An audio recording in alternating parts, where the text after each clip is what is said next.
Hiếu is 27 years old this year. Born and raised in a small coastal village in Phú Yên. After many years working in the city, he decided to return to his hometown to help his parents take care of the garden and seek a bit of peace after all those exhausting days. The familiar village road, the rustling bamboo groves in the late afternoon breeze, and the distant sound of waves from the beach made Hiếu feel both peaceful and strangely unfamiliar. That evening, just as the sun was about to set, Hiếu slowly rode his motorbike into the village. The winding red dirt road led him past golden rice fields. In the distance, an ancient banyan tree stood silently beside a small shrine. That banyan tree had been there even before Hiếu was born, its aerial roots hanging like strands of an old woman's hair. Village children rarely dared to approach it at night because of tales that a white figure had been seen around it. His mother stepped out from the yard when she heard the sound of the motorbike. She waved happily, her voice filled with emotion. "You're home, Hiếu. Was the long journey tiring, son?" Hiếu parked his bike and walked over to hug his mother, speaking gently. "I'm not tired, Mom. It's been so long since I've been home. Everything feels so familiar." His father came out from the house, still holding a half-smoked cigarette. He looked at his son with a mix of pride and contemplation. "Now that you're home, rest up for a few days. Tomorrow I'll take you to check the garden." Lately, the kids in the village have been gossiping about that banyan tree in the outer hamlet. Gives me the chills just hearing it. Hiếu turned to his father, frowning slightly. "What now, Dad? I used to hear those stories when I was a kid, but nothing ever happened." His father took a drag of his cigarette and sighed. "Yeah, it's always been like that. But the past few nights, people have been hearing someone crying under that tree. Gives you goosebumps just thinking about it." Hiếu stayed silent, a bit curious. As a child, he'd spent many afternoons fishing by the canal next to that banyan tree and had never experienced anything strange. But the contemplative look in his father's eyes made him feel this wasn't just another baseless rumor. That night, after dinner, Hiếu pulled a chair out to the porch to enjoy the breeze. A crescent moon peeked out from behind drifting clouds. The sea breeze carried a salty chill that brushed against his skin. Crickets chirped in the night. His mother brought him a cup of hot tea, sat beside him, and gently said, "Hiếu, tomorrow don't walk past that banyan tree at night, okay? The neighbors say it's eerie. You came back to rest. Don't go chasing scary stories out of curiosity."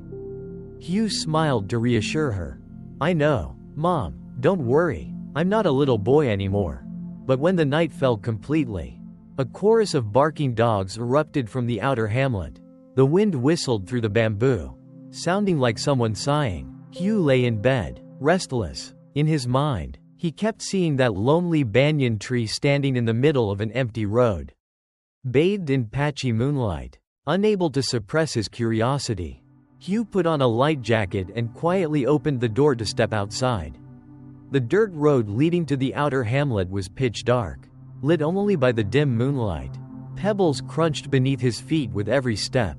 His heart pounded in an unusual way. When he got near the banyan tree, Hiếu suddenly stopped. The stillness was so intense he could hear his own heartbeat. Beneath the canopy, the wind stirred the hanging roots, making them sway like someone's arms waving. For a second, he thought he saw a white figure glide past the small shrine. Hiếu held his breath and looked closely. No one was there, only the moonlight illuminating patches of moss on the tree trunk that looked like a wrinkled face. He took a deep breath to calm himself and stepped more slowly. Suddenly, from behind the shrine, came the sound of sobbing. A cry, clear and distinct in the night, faint yet sorrowful. Hiếu froze, cold sweat running down his back. He stepped back and muttered, Who's crying?"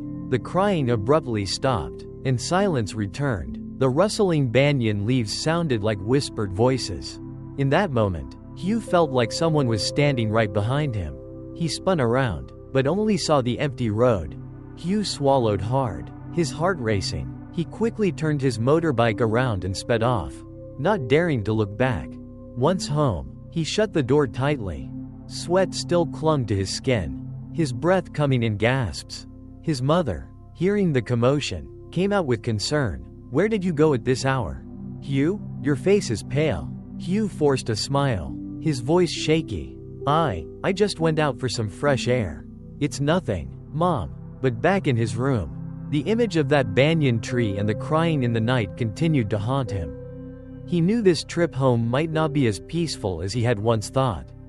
That night, Hiếu tossed and turned, unable to sleep. The crying beneath the banyan tree still echoed in his mind, as vivid as if it were happening right outside the window. He kept turning from side to side, the sound of wind blowing through the bamboo sending chills all over his body. The next morning, the crowing of roosters and the hum of motorbikes from the village road finally pulled Hiếu out of his fatigue. He stepped into the kitchen to find his mother busy cooking, while his father sat outside splitting bamboo. His father looked up at him, eyes stern. "Where did you go last night?" "I heard the sound of a motorbike heading toward the outer hamlet." Hiếu flinched slightly, scratching his head. I just went out to get some air." "Dad." His father set down the knife, his voice deepening. "Don't lie. I know you went to that banyan tree. There's nothing in this village I don't know." His mother turned around, her face full of worry. "Oh my goodness. You actually went there, Hiếu? People have already warned not to go near that place at night." Hiếu lowered his head and sighed. "I was just curious. I really heard someone crying under the banyan tree." His father froze, his eyes growing more serious. "You heard crying? Then the villagers were right. I'm telling you, there's something wrong with that tree. A long time ago, there was a drowning there, someone from our own village." Hiếu looked up, his voice calm and deliberate. "Tell me, Dad, I want to know what really happened." His father gazed out at the sunlit yard, his tone low and somber. "Over 10 years ago, there was a girl named Hạnh from the outer hamlet. Her family was poor, her parents worked at sea. One day, people saw her playing under the banyan tree, and then she vanished. 3 days later, her body floated up in the canal nearby. Ever since then, very few people dare pass that place at night." His mother shuddered slightly, putting the spoon down on the table. "People say her spirit still lingers, and that the crying is from her." Hearing this sent a chill down Hiő's spine. The fragments in his mind about the white figure from the night before suddenly became clearer. He didn't dare tell his parents that he had nearly seen a shadow by the shrine. That afternoon, Hiếu went to the village entrance to buy a few things. He ran into Uncle Tu, a man in his 60s with silver hair but sharp eyes. As soon as he saw Hiếu, he gave a kind smile. "Back in town for a visit? Huh? I heard you rode your motorbike out to the outer hamlet last night." Hiếu hesitated but then nodded. Uncle Tu slowly approached with his walking stick, lowering his voice. "Let me give you some advice. Don't get involved with whatever's going on under that banyan tree. I've spent decades at sea and seen plenty of strange things. But the shadow under that tree, it still haunts me." Hiếu swallowed hard, asking softly, You've seen it?" Uncle Tu stared off into the distance, his voice rasping. "I have. About 3 years ago, on a bright moonlit night, I was passing by early to head out to sea. I clearly saw someone sitting there crying, long hair, white clothes. When I called out, the figure vanished right before my eyes. That night, I came home and was bedridden with a fever for days."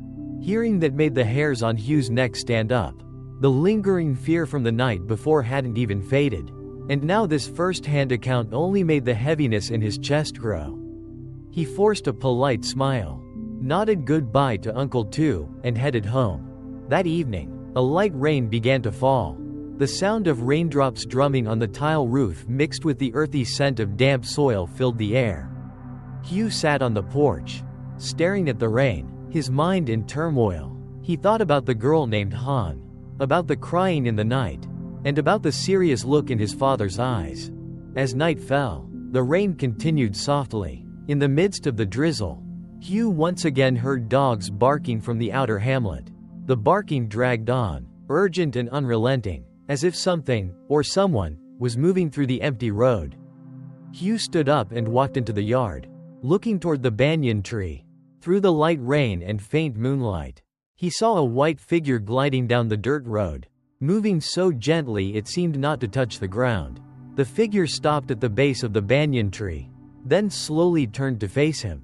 Hugh's heart clenched. He stepped back under the porch roof, his hand trembling as it gripped a support beam. The white figure didn't move, it just stood there, staring in his direction through the rain. A cold wind blew past, carrying with it the sound of soft sobbing. In that moment, Hugh felt as if someone was calling his name, the whisper floating in the rain. Hugh, oi? His arms and legs went numb. A chilling thought echoed through his mind. Why does that spirit know my name? The night rain kept falling steadily, its chill seeping into the skin. Hugh stood frozen under the porch roof, eyes locked on the faint white figure by the banyan tree. The sound of his name being called, weak, haunting, still echoed in his mind, as if drifting in from some distant place. The white figure stood completely still, long hair hanging down, her soaked dress fluttering in the wind. Even from across the road, Hugh could feel a cold air creeping into every pore of his body. He gripped the porch column tightly, his breath short and rapid. Inside the house, his mother called out anxiously, "Hugh, what are you doing out there? It's cold and raining, come inside now." Her voice snapped Hugh out of his trance. He turned his head to respond, but when he looked back at the banyan tree, the white figure had vanished. Only the misty rain remained, and the soft rustling of banyan leaves. Hugh swallowed hard and quietly stepped back into the house. His mother gave him a concerned look. "Why is your face so pale? Did you see something out there?" Hugh shook his head, his voice trembling. "And no, nothing, Mom. I was just watching the rain." His father looked up from the tea table, face serious. "I told you, don't stare at that banyan tree too long. Even if you see something, pretend you didn't. If it follows you home, we're in trouble." Hugh said nothing, but his heart was pounding. The image of that figure's eyes still felt like they were etched into his skin. That night, he lay awake, unable to sleep. The rain, the wind, and even the chirping insects startled him. In a half-asleep daze, Hugh heard footsteps outside the porch. Then came a gentle knocking, soft, like someone tapping with their fingers. He jolted awake, his entire body stiff. The knocking continued, light but steady. Hugh gathered all his courage and asked, voice raspy with fear, "Who's out there?" The knocking stopped. There was no reply, just the sound of wind whistling through the door cracks. Hugh pulled the blanket over his head, cold sweat soaking his back despite the chilly rain outside. The next morning, he woke up with dark circles under his eyes. His parents looked at him and sighed but said nothing.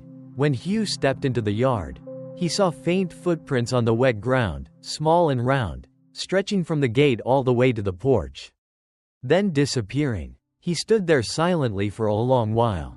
He remembered clearly that it rained all night and no one from the house went outside. Those footprints couldn't have belonged to anyone in the family. A wave of icy cold ran down his spine. That afternoon, Hugh decided to visit Uncle Tu Wah again. He needed to know more about Han's story. Seeing Hugh at the front porch, Uncle Tu squinted. Come in. You look tense so early in the day. Something happened again, didn't it?" Hugh sat down on the bamboo chair, his voice low. "Uncle Tu, last night, I saw the white figure under the banyan tree. In the rain, it called my name." Uncle Tu froze, his aged face turning pale. After a moment, he let out a long sigh. "If it called your name, that means it's already noticed you. Probably saw you the first night you went out there." Hugh was shaken, his voice hoarse. "So, what should I do? Uncle, can a living person really be followed by a ghost?" Uncle Tu looked out at the empty village road, his tone pensive. "Spirits of those who died unjustly often seek out the living to pass on something. If it called you, maybe it wants your help. But it's dangerous, we don't know what it wants." Hugh sat in silence, the sound of crying and those cold, watery eyes from the night before replayed in his mind. Part of him was terrified, but another part wanted to uncover the truth. By late afternoon, the rain had stopped, and the village lay damp and quiet. Hugh stood on the porch, staring at the banyan tree in the distance. The golden light of sunset spread across the fields after the rain. Inside him stirred a strange feeling, fear mixed with an odd pull toward the tree. That night, once everyone had gone to sleep, Hiếu decided to follow that pull. He grabbed a small flashlight, threw on a light jacket, and quietly stepped out onto the dirt path leading to the outer hamlet. The post-rain night air was piercingly cold. Frogs croaked faintly from the canal. As he neared the banyan tree, Hiếu could feel a distinct chill surrounding him. His flashlight swept across the moss-covered trunk and the drooping roots that hung like strands of ancient hair. Suddenly, from behind the small shrine, a white figure stepped out. Hiếu froze, his fingers stiff on the flashlight switch. The figure slowly raised her face. Pale skin, sunken eyes glistening with tears. A hoarse voice echoed through the silent night. "Hiếu, help me." A blast of cold air rushed past, and the flashlight in his hand went out. Darkness swallowed the village road the moment Hiő's flashlight flickered out. His heart pounded in his chest, body frozen with tension. Only the faint crescent moon shone through the ancient banyan leaves, casting a pale glow on the ghostly white face. Her tear-filled eyes bore into him, full of sorrow and silent pleading. That weak voice rose again, like wind whispering through the leaves. "Hiếu, help me." Hiếu stepped back, his legs trembling violently. He struggled to catch his breath and stammered, Are you Han? What do you want me to do?" The white figure gave a slight nod, long soaked hair clinging to her face. Whether it was rain or tears, Hiếu couldn't tell. All he knew was that in that moment, fear mixed with overwhelming pity surged through him. A gust of wind swept through the night, making the banyan's hanging roots sway like beckoning arms.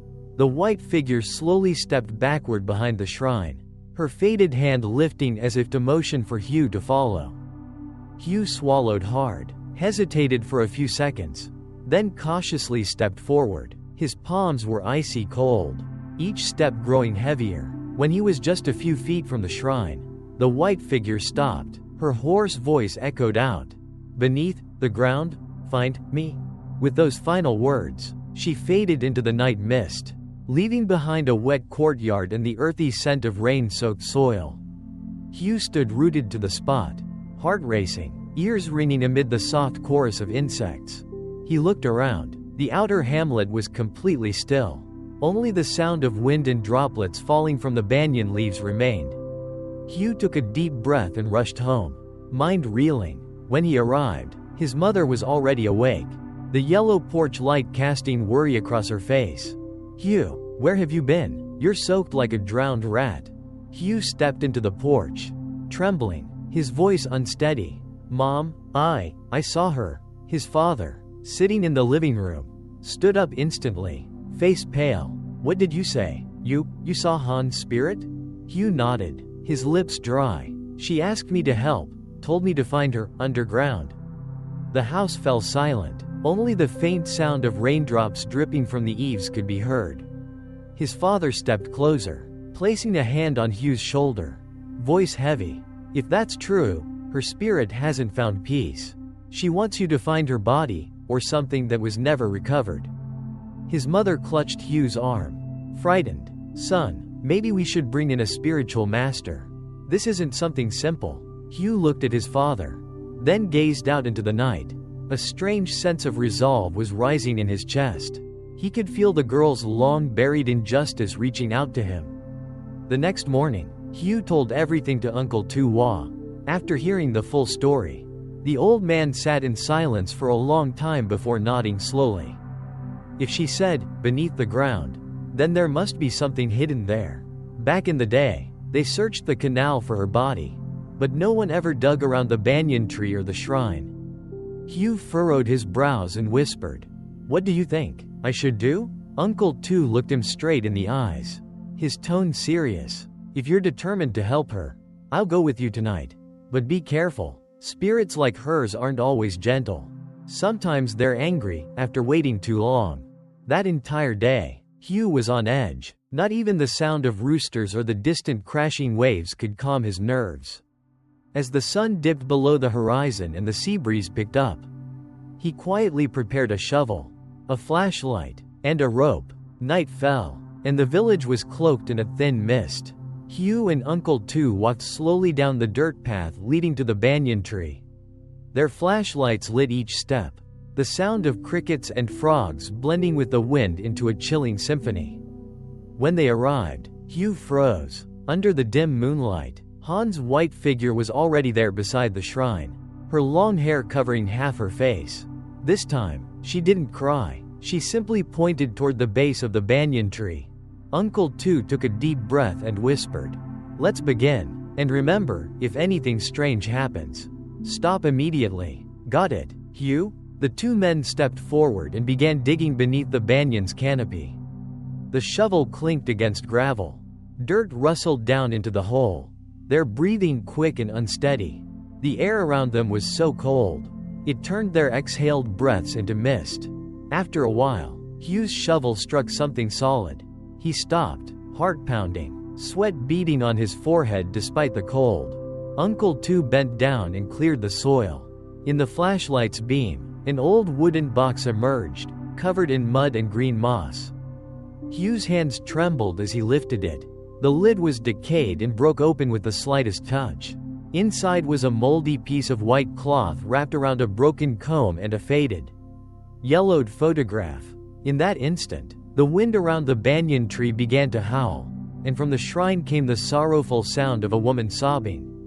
The crying from the small shrine echoed through the night, each drawn-out sob tearing through the stillness. Hiếu clutched the wooden box in his trembling hands, while Uncle Tu stood behind him, drawing in a deep breath.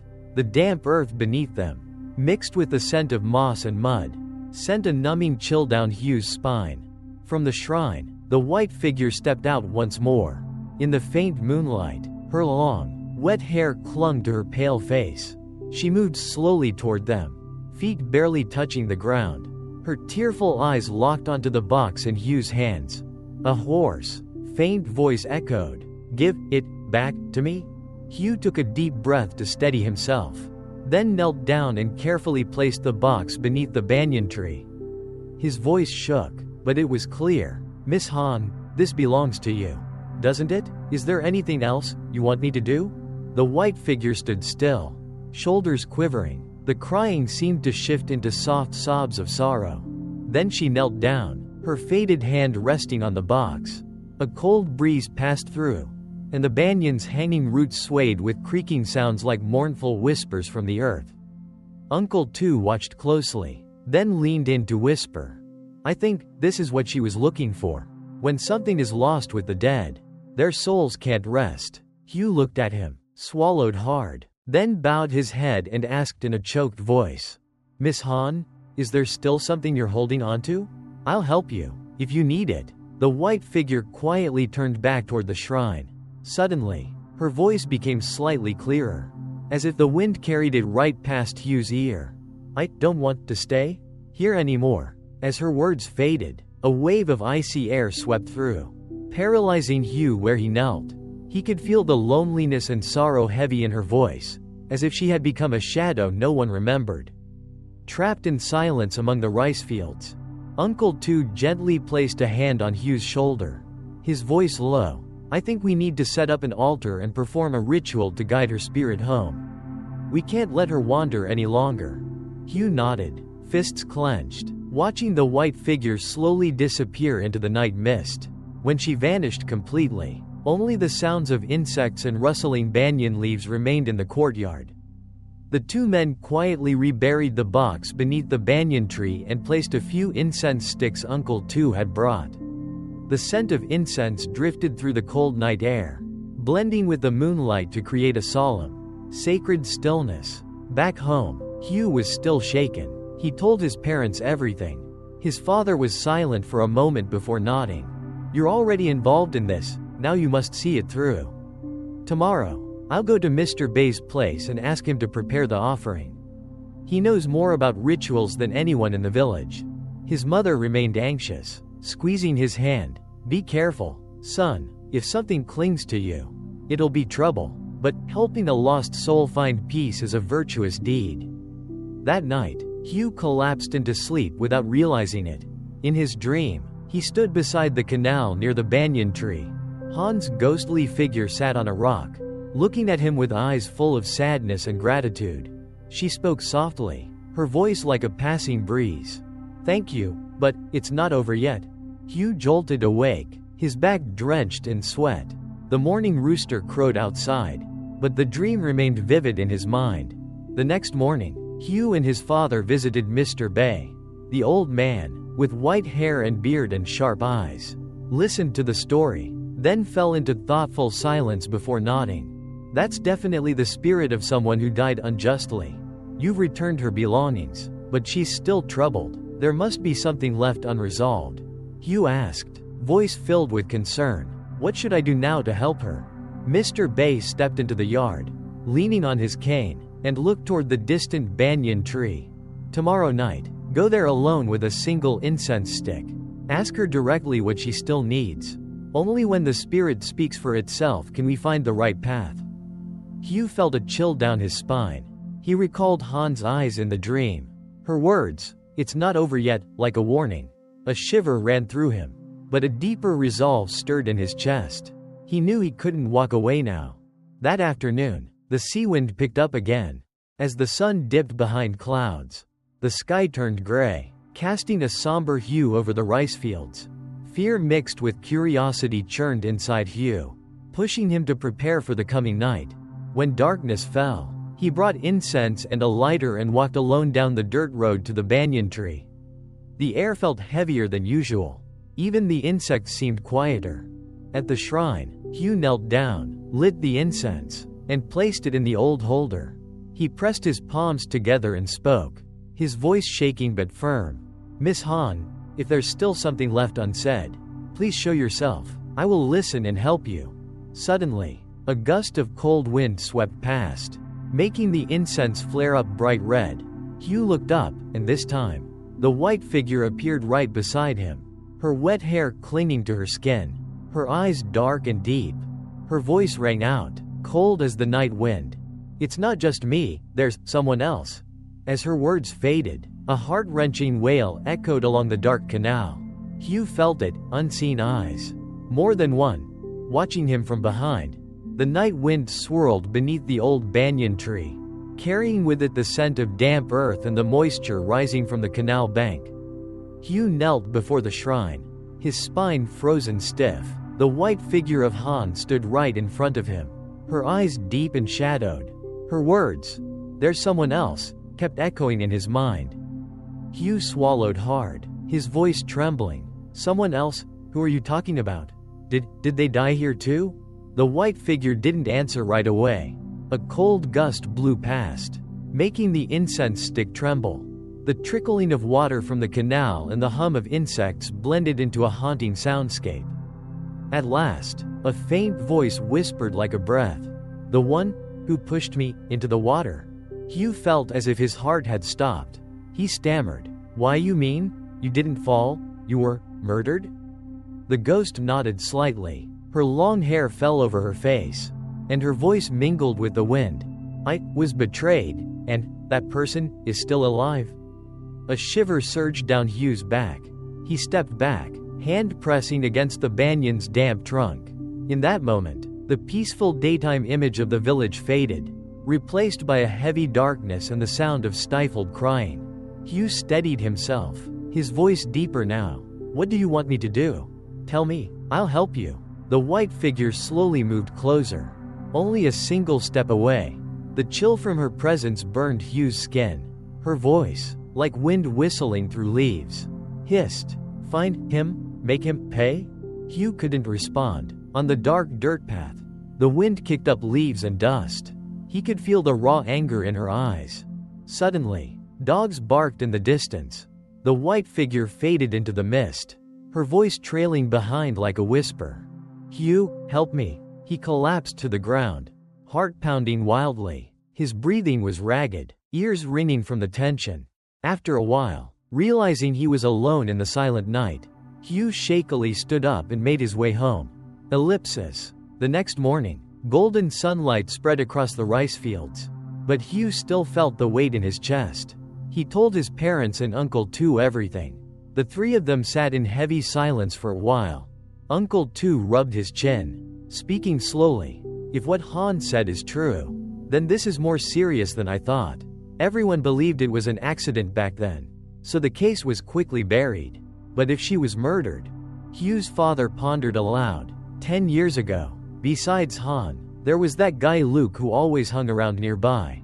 He was the roughest kid in the village, always messing with girls. After Han died, he suddenly left town to work far away.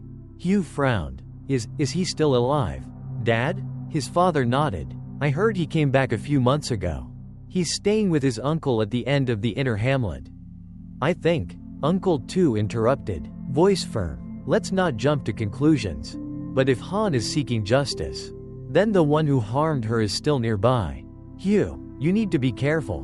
Getting involved in this is dangerous. Hieu clenched his fists. Inside him wasn't just fear, but also a growing urge. That poor girl had been forgotten for 10 years. If no one helped her, her spirit would be left to wander forever.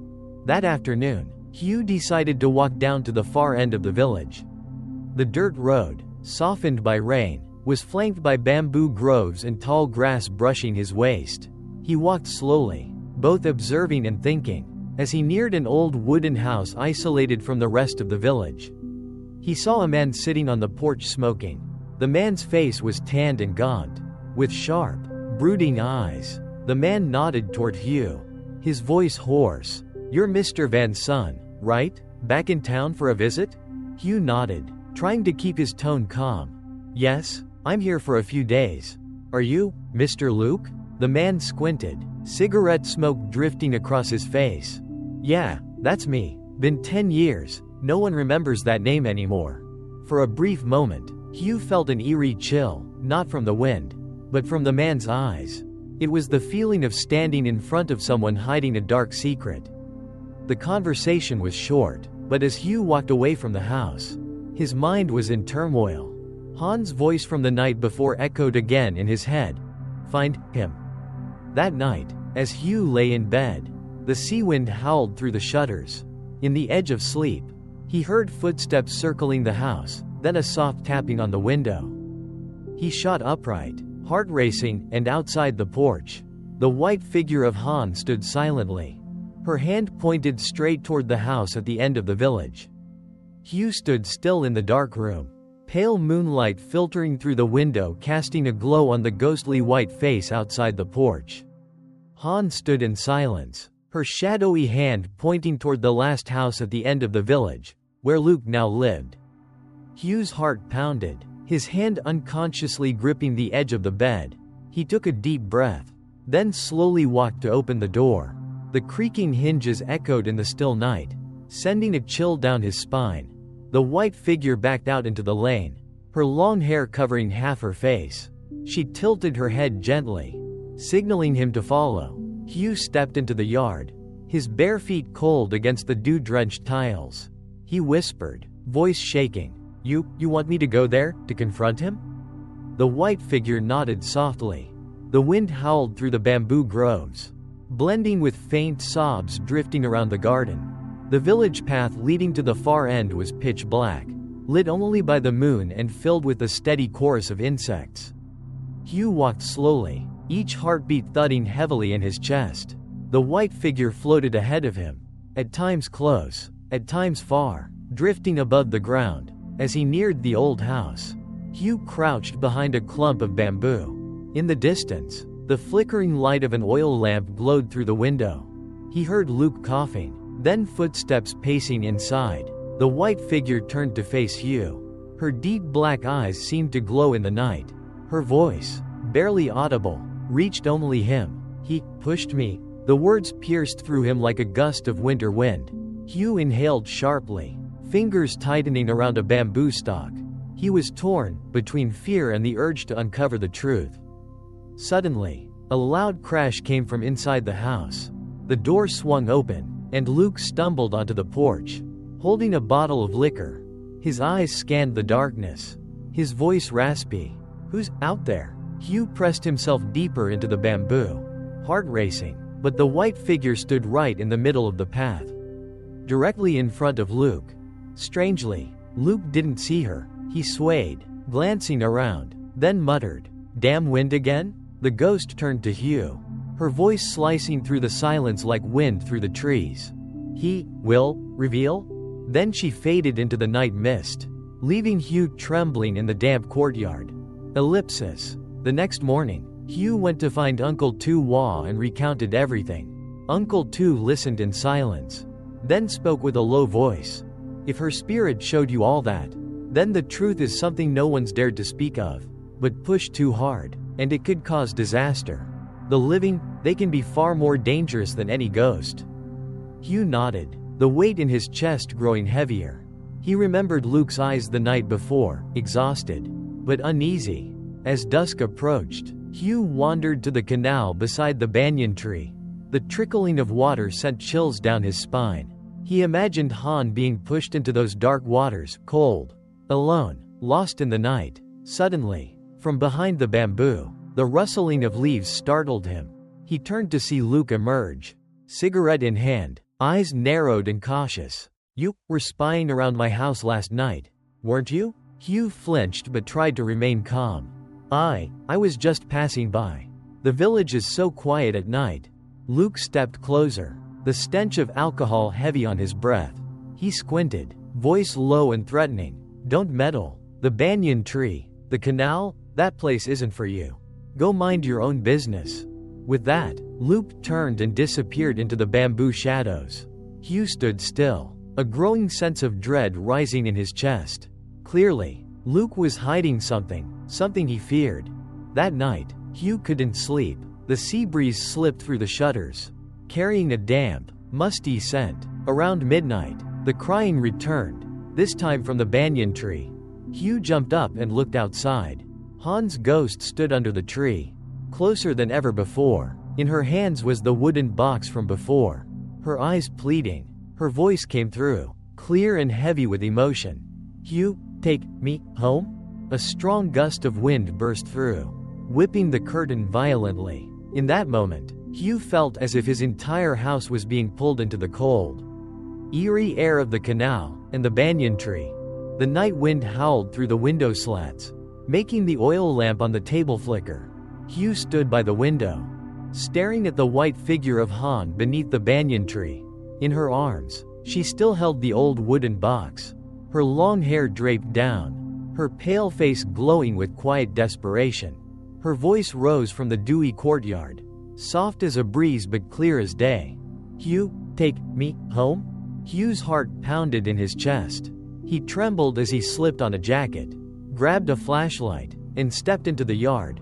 Night mist clung to his hair, and his feet soaked with moisture as they touched the damp brick. He spoke softly, voice unsteady. Miss Han, where do you want me to take you? Where is home? The white figure slightly lifted her head, her hollow eyes looking toward the road leading out of the village, where the moonlight touched the tops of distant coconut trees along the coast. Her voice rasped, to my house, where my parents once waited. Hiếu took a deep breath. He remembered his father once saying that after Han's death, her grieving parents had left the village. Their old home had been abandoned for years.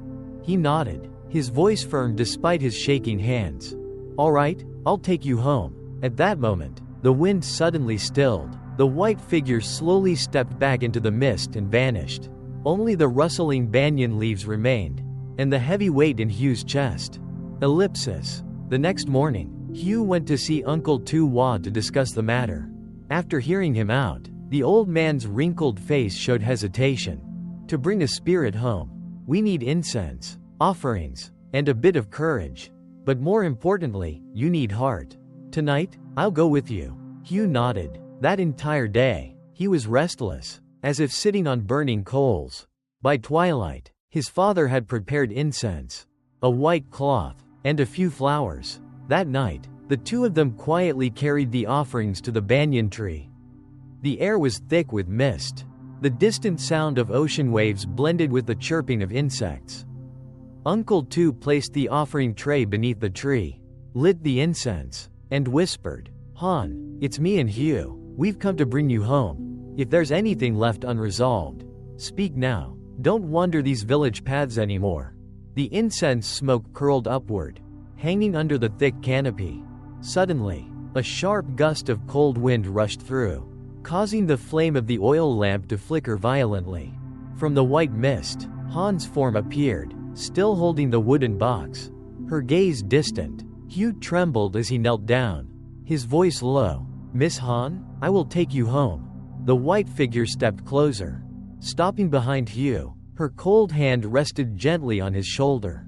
A chill ran through his body, but strangely, inside, he felt a rare calmness. They began their journey. Hiếu led the way with the oil lamp in hand. Uncle Tu followed behind. The air was heavy with earth and incense smoke.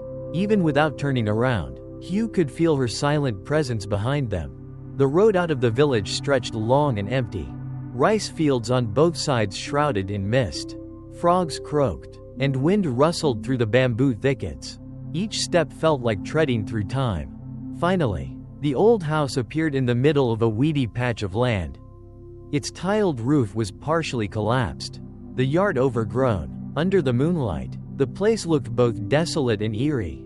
Uncle Tu placed the offering tray at the doorstep and quietly prayed. "Han, this is your home. The incense is here. You're back now, no more wandering." A cold wind swept in suddenly. Hiếu heard the sound of muffled sobs behind him. He turned to see the white figure standing in the yard, her eyes shimmering with years of anguish. She stepped slowly toward the door. When her hand touched the rotting wood, the creaking of rusty hinges broke the silence. The door slowly opened, releasing a long, stale, moldy scent into the air. In that instant, a dog barked in the distance. Hiếu, startled, looked around, and spotted a shadow near the bamboo grove. Moonlight revealed the dark, weathered face of Luke. He stood motionless, eyes wide, staring at the scene. Han's sobs turned into a wailing cry, echoing across the abandoned yard. Luke stumbled back, his face drained of color. His trembling voice reached Hiő's ears. "Oh God, don't follow me." The white figure spun around. Her pitch-black eyes locked onto him. The wind picked up violently, rustling the bamboo leaves like angry whispers. In that moment, Hiếu understood. Tonight wasn't just about bringing a soul home. It was the moment the truth was about to be dragged from the darkness. The night wind from the sea swept through the yard. Freezing to the bone, Hiếu stood still in the pale moonlight, watching Luke retreat step by step. His face ghost white, Han's ghost stood on the porch, her long hair flying in the wind, her deep eyes boring into the man before her. The mournful cry rose again, blending with the gusts through the bamboo. Luke trembled violently. The bottle in his hand dropped and shattered on the ground. He stammered, Don't look at me like that. I didn't mean to." Hiếu stepped forward, his voice calm and firm. "Uncle Luke, what do you mean?" "Didn't mean to." Luke turned to face him, his eyes like a trapped animal. He clutched his head, breathing heavily. "That night, I was drunk," she resisted. I just shoved her lightly." She slipped, fell into the canal. "I panicked. I ran." His confession hung in the air, the only sound now the chirping of insects. Hiếu clenched his fists, his chest tight with emotion. Meanwhile, Han's ghost slowly descended the porch steps, her translucent feet gliding over the damp grass. Her voice rang out, clearer than ever, cold and full of pain. 10 years, you left me, in the cold water?" Luke collapsed, face buried in his hands, trembling violently. I was scared. I was wrong. Please don't drag me away. I beg you." A sharp wind swirled through the yard, lifting the white cloth on the offering tray. Sparks flew from the incense, casting a red glow on Hiő's face. He stood frozen, the chill reaching deep into his bones. The white figure bent down, her ghostly hand touching Luke's shoulder. He let out a blood-curdling scream, bolted from the yard as if chased by death, tripping over the wet grass before sprinting straight toward the village. His footsteps faded into the night. The yard fell silent again. The white figure turned to Hiếu, her gaze no longer filled with resentment, but soft like mist. She spoke gently, voice weary. "Thank you, now, I can go." Hiếu knelt down, watching her form fade in the moonlight. A cold breeze swept through, the scent of incense blending with the dew. Her ghostly silhouette vanished at the threshold of the old house, leaving behind only the soft rustle of wind and silver moonlight on the mossy roof. Uncle Tu stepped forward, placing a hand on Hugh's shoulder. His voice low. "It's done, the dead have been vindicated. Now, only the living must face their sins." Hugh remained silent, eyes fixed on the abandoned house. A storm of emotions churning inside him. The night wind was cool, but a chill still clung to his back. The two men packed up the offerings and quietly returned to the village. The moonlit dirt road stretched endlessly, the distant waves from the sea like a gentle rhythm closing a decade-old sorrow. But as they neared Hugh's yard, he suddenly stopped. He felt a cold breath brush the back of his neck. Turning toward the distant banyan tree, he saw, under its thick canopy, something shift ever so slightly. Like a figure, silently watching him. The night in the rural village of Fuyen was hauntingly quiet. The distant crashing of waves mingled with the steady chirping of insects. Like a rhythmic lullaby, Hugh stood in the middle of the courtyard, eyes fixed on the banyan tree at the head of the village. Beneath its dense canopy, he saw a faint shadow, someone, or something, standing still, unmoving. A cold breeze swept past, sending a chill down Hugh's spine. He took a deep breath and whispered to himself, "I must be tired, just seeing things." Uncle Tu approached, placing a hand on his shoulder, his voice low and calm. "Come rest, son, the night's been long enough." Hugh nodded and followed him inside. The oil lamp flickered to life, casting a soft amber glow on the old brick walls. Hugh's parents sat in the center room, their faces filled with worry as they saw their son return safely. His father asked quietly, voice hoarse with tension, "Is it over?" Hugh sat down, tension still lingering in his gaze. "Miss Han, she's gone now. And Uncle Luke," he confessed. The house fell silent. The sound of insects outside seemed louder than before. After a while, his mother sighed, her voice trembling. "Then, let heaven and earth judge what's right. 10 years, and only now she finds peace. Poor girl." Uncle Tu slowly sipped his cold tea, then murmured, "But I fear, something's not fully over. Her spirit may have departed. But that banyan tree still feels cold." As soon as he spoke, a sudden gust slipped through the door cracks, making the oil flame dance. The lingering scent of incense from the evening ritual wafted through the air, bringing with it a chill that was hard to explain. Ellipsis. That night, Hugh lay in bed, eyes wide open. The wind hissed through the bamboo walls, the chirping outside sounding as if it came from some faraway place. At some point, he drifted into sleep, and once again, he found himself standing at the canal near the banyan tree. Fog was thick, and the only sound was water trickling in the stream. From within the mist, Han's white figure appeared again, but this time her face was serene, her eyes holding the faint trace of a smile. She spoke softly, her voice like a breeze. "Thank you, but it's not just me." Hugh froze. The dream rippled with a sudden coldness. From the far side of the canal, several more figures emerged, hazy silhouettes standing quietly beneath the bamboo.